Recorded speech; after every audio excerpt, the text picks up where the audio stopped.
Plasticity, the program. Learning.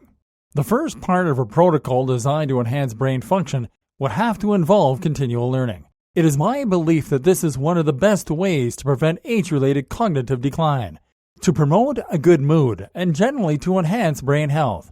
The problem is that many of us learn less and less as we age. After we leave that highly plastic childhood, we enter a stage where we are constantly learning through school and through social interactions. Following that, we learn to drive. We may go through higher education, and will develop ourselves through our careers. But come a certain age, our learning begins to slow down. There's less for us to learn and less for us to discover. Many of us find ourselves falling into a rut, where our jobs involve repeating the same few actions, and our social interactions are limited to the same few friends and family. This is why you need to actively keep introducing new learning opportunities and keep reaching for things outside of your understanding.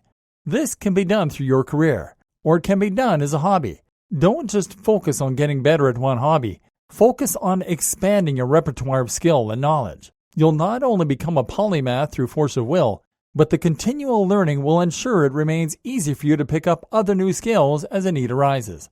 To encourage this, assign yourself a period of time every week to learn something new. This could be programming or learning a language, or it could be learning to dance or even challenging yourself to become ambidextrous. Better yet, enroll into an online course. Apps and sites like Udemy make it easier than ever before. Movement. The most practical and effective way I can think of to do this is through your strength training. This is one of the big advantages of using functional type training and doing things like climbing, learning martial arts, developing new lifts. Our brain responds especially well to learning when it is physical, as that is what our brain plasticity was originally for. Challenge yourself with new movement patterns and keep yourself nimble and agile both mentally and physically. The other method is through gaming. Yes, playing computer games. Every single new computer game involves learning new rules and developing new muscle memory for quickly utilizing the controls. Computer games are the best we have for experiencing entirely new stimuli on a regular basis, until VR gets to the point it needs to. So, add that to your protocol. Make sure you are working out.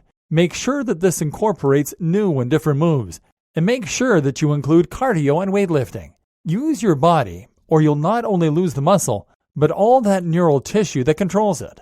Use your muscle in new ways, and your CNS will get into adaptation mode. And play computer games. That's some pretty easy homework. Supplements. What are the best supplements for encouraging brain plasticity? There are a few that are of particular interest to me right now, and which make up my current plasticity stack. This is another category of nootropics that can actually be beneficial to enhancing your brain function, and that doesn't just focus on making you feel wired all the time. These are lion's mane. It has long been one of the most popular for increasing nerve growth factor, which in turn has been linked to increased plasticity. Magnesium threonate. Magnesium has been shown to increase plasticity. Magnesium threonate in particular appears to more successfully reach the brain, making it the best choice. Turmeric. Turmeric has been shown to enhance plasticity. I read that you could try adding it to your coffee, but I tried that and it was awful. Caffeine. Yep. Good old caffeine can also increase plasticity. It does this by enhancing dopamine, which is correlated with increased BDFN, brain-derived neurotrophic factor. In plain English, caffeine makes things seem more important and more interesting, which makes the brain more likely to absorb and retain new information. Lutein. Lutein was shown a while back to improve the function of mitochondria, leading to greater energy and potentially a boost in cognitive performance. Turns out it's also potentially able to increase plasticity, particularly in the womb and during our development, but also later in life. There are plenty more, and TDCS has also been shown to be effective at increasing plasticity, transcranial direct current stimulation. But as we're looking at a practical solution to enhance our plasticity, let's focus on just these few. You can afford to add this little stack to your routine, and it should result in enhanced adaptability. Discovery. Being in any novel environment, discovering something new, or even speaking to someone new can help to encourage more plasticity in the brain.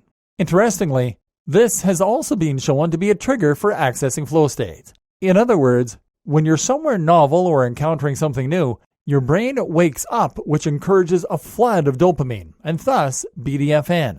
Traveling, talking to people with different points of view, and trying new things will help your brain to stay agile and youthful rather than becoming barnacled and set in its ways.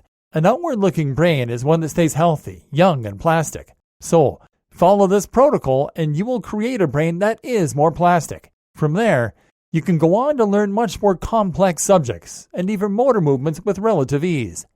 Conclusion. So there you have it. A protocol for enhancing the very plasticity of your brain.